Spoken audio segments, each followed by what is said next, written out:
Yotgan joyda ham, turganda ham oxiratni o'ylagan inson tavba tazarruda kuchliroq qiladi. Ramazonda oxirgi dahasi xuddi shunday bo'ladi.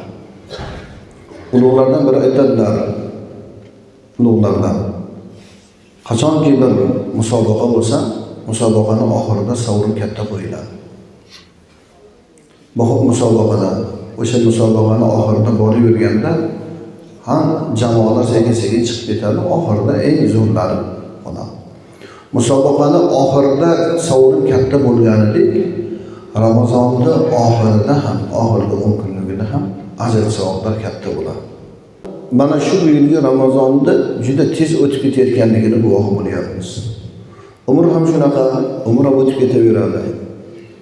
Birinchi, ikkinchi mana rahmat dahasi, mag'firat dahasini o'tkazdik. Ramazon oylari ichida eng katta, eng yaxshisi oylarning ichida yaxshi oy ekanligi to'g'risida ittifoq qilganlar. Va shularning ichida oxirgi 10 kunligi Ramazondagi eng fazilatli kunlar ekanligiga hadisda ulamolar bu narsaga ummatni ko'p qiziqtirganlar. Chunki oxirgi 10 kunlikda eng afzal kechalardan biri Qadr kechasi bor. Qadr kechasini bir kunga bog'lab qo'ymaydi, balki Ramazonda oxirgi 10 kunligida Rasululloh sallallohu alayhi vasallam ibodatga haris bo'lar edilar va ahlini ham mana shu ibodatga chorlar edilar. Yana Ramazongacha bormiz yo'qmiz, buni ham Alloh biladi. Chunki umr g'animat birodarlar. Payg'ambarimiz sallallohu alayhi vasallam boshqa oylarda qilmagan ba'zi amallarni shu oyda qilgan ekanlar. Oysha onamizdan keltiriladi.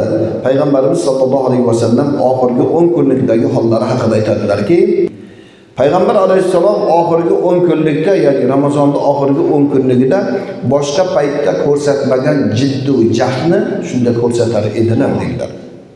Demak, musobaqani oxiriga borayotgan o'sha sportchilar qanchalik o'sha oxirda sovrinda jiddiy jahd bilan harakat qilyapti, borni beryapti.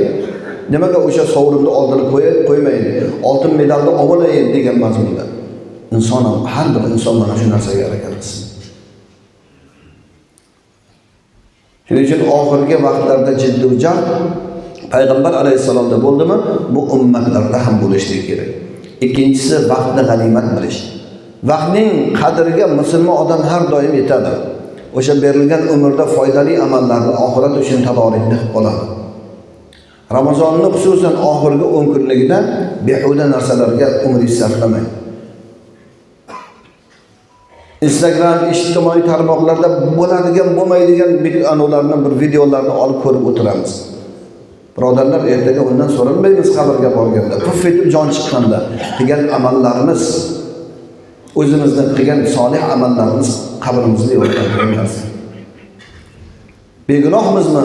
Hali ham mana shunday narsalar bilan umrni o'tkazsak, aslida Ramazonda emas, boshqa vaqtlarda bu narsaga aqlli inson vaqtini nima qilmaydi? Behuda narsalarga sarflamaydi. Sahobalar bunday vaqtlarga, ulug'lar bu vaqtlarga qanday bir haris bo'lganlar. Ummatga manfaat keltiradigan manfaatli ilm bilan mashg'ul bo'lganlar. O'zlarini oxirati uchun doimo yaxshi amallarga jiddiy jahd qilganlar. Umrni har bir lahzasini behuda narsalarga sarf etmaganlar. Chunki o'ylamang, bu berilgan kunda har birini erta qiyomat kunida hisobi bo'ladi. Inson hayotida ko'p narsalarga afsus qiladi. Mana shu narsani qilmaganim edi, mana shu narsani menda bo'lar edi deydi. Aslida Allohning qadari bu narsa. Kishi foydali ishlar bilan mashg'ul bo'lishlik uchun eng avvalo befoyda narsalardan voz kechish kerak.